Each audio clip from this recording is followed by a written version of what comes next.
Muy buenas y bienvenido a Workout Academy. Mi nombre es Álvaro Bueno y comenzamos.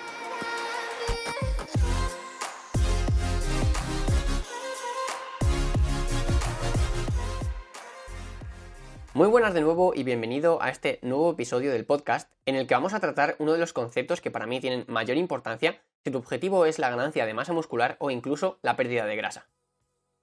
Hoy vamos a intentar entender en qué consiste el concepto del RIR y cómo podemos aplicarlo durante nuestros entrenamientos. Pues bien, como siempre, vamos a empezar un poco introduciendo este concepto e intentando buscar una definición para el mismo. Así que yo creo que en este caso la mejor forma de explicar este concepto es a través de un ejemplo. Imagínate que una persona en concreto es capaz de realizar 10 repeticiones en un press de banca con 50 kilos. Sin embargo, cuando va a realizar esta serie, lo que hace este sujeto que nos estamos imaginando es realizar una serie con 50 kilos, pero a 8 repeticiones, es decir, quedándose a 2 repeticiones del fallo muscular. En este ejemplo que hemos puesto, la persona de la que estamos hablando estaría trabajando a un RIR 2, es decir, al terminar la serie podría haber hecho 2 repeticiones más hasta que en la tercera repetición no sería capaz de levantar la barra de nuevo. Una forma más simple de explicarlo y que seguramente también te quede bastante claro es pensar que el RIR es simplemente el número de repeticiones que tú te dejas en la recámara al hacer una serie. Y ahora te preguntarás, vale Álvaro, pero ¿por qué es tan importante tener en cuenta este concepto? Pues bien, antes de nada debes saber que se ha demostrado científicamente que para que una serie sea, digamos, efectiva y te vaya a dar un estímulo necesario para que tus músculos puedan crecer y seguir desarrollándose, tienes que realizar series que estés trabajando en torno a un RIR 4 o menos, lo que quiere decir que tienes que estar al menos a 4 repeticiones del fallo muscular en cada una de tus series para que puedan ser consideradas como válidas o series efectivas en tus entrenamientos. Así que como puedes ver es completamente necesario tener muy en cuenta este concepto, ya que si no es así nuestro entrenamiento podría no estar siendo lo más efectivo posible. Ahora que ya tenemos en mente en qué consiste este concepto y por qué es tan importante para nosotros, vamos a pasar un poco a ver la parte más práctica y cómo podemos aplicarlo en nuestros entrenamientos. Lo primero que debes saber es que este concepto va a ser lo que mejor determine la intensidad de tu serie. En mi opinión, sería una información incluso más relevante que posiblemente la carga con la que estés trabajando o el número de repeticiones que estés haciendo en una serie. Porque simplemente sabiendo la cantidad de peso con la que estás trabajando y a cuántas repeticiones estás trabajando, es imposible conocer realmente la intensidad de esta serie, porque no sería lo mismo hacer una serie a 10 repeticiones con 50 kilos para una persona más principiante que para una persona más avanzada. Y voy más allá, no solo hay que tener en cuenta las diferencias entre diferentes sujetos por su nivel, sino que simplemente una persona que entrena en días diferentes es muy probable que un día tenga un rendimiento mayor que otro. Para que te hagas una idea, la forma que yo tengo de trabajar con mis clientes es la siguiente. Yo cuando planifico una serie en concreto, indico la carga con la que hay que trabajar, el RIR al que hay que llegar y, por último, doy un rango orientativo de repeticiones.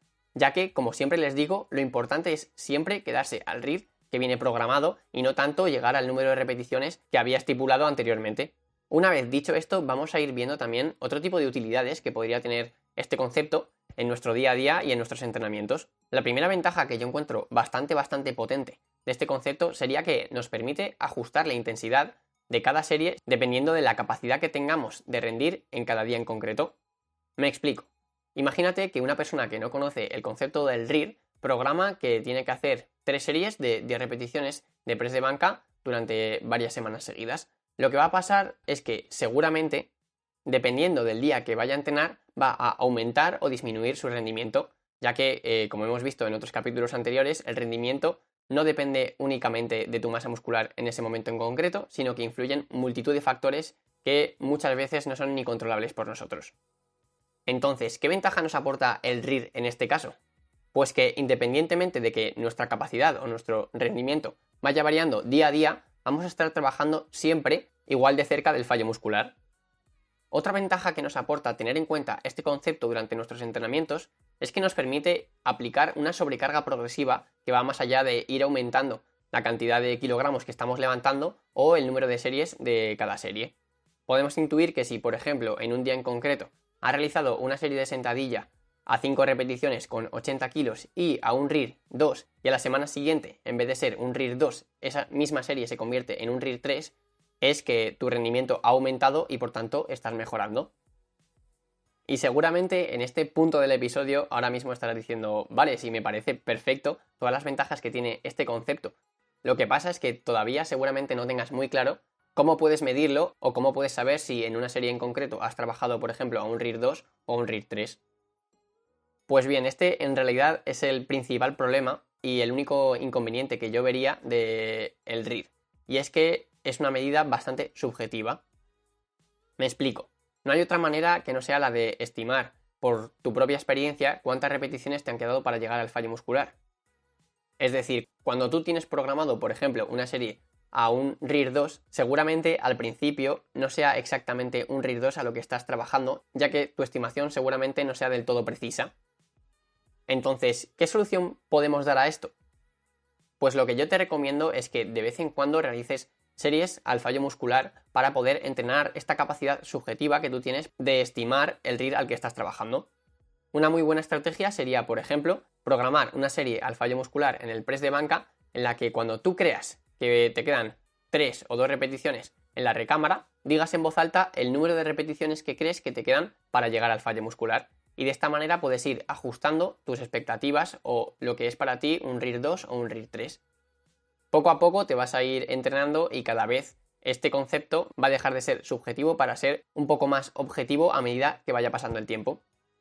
Una vez dicho esto, como siempre, vamos a sacar las conclusiones de este podcast y vamos a hacer un poquito el resumen de lo que hemos venido hablando. Lo primero con lo que te debes de quedar de este podcast es que debes utilizar el RIR para cuantificar tu intensidad sí o sí, ya que, como hemos dicho al principio, es totalmente necesario quedarte en torno a 4 o 5 repeticiones como máximo del fallo muscular para que esa serie sea efectiva.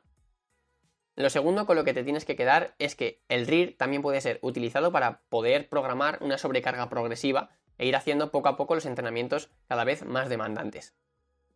Y el tercer punto con el que te tienes que quedar es que es muy importante que entrenes tu capacidad de estimar el número de repeticiones que te quedan para llegar al fallo muscular en una serie en concreto, ya que cuando vayas mejorando en esta habilidad vas a ver que el hecho de programar tus entrenamientos va a ser muchísimo más fácil. Y con esto ya terminamos. Espero que te haya gustado muchísimo este episodio, que hayas podido sacar aprendizajes que sean aplicables en tu día a día y en tus entrenamientos y que haya merecido la pena para ti este ratito que hemos pasado juntos. Así que, como siempre, ya sabes que me puedes encontrar en Instagram como abuenoworkout o puedes consultar mi web que se llama alvarobuenoworkout.com si quieres acceder a muchísima más información sobre entrenamiento y nutrición, sobre todo enfocado a la mejora de la composición corporal. Además, me encantaría si pudieses contactar conmigo para darme un poco de feedback de cómo estás viendo los episodios para poder ir mejorando poco a poco y terminar haciendo un proyecto de calidad a largo plazo. Un abrazo muy fuerte y nos vemos en el siguiente.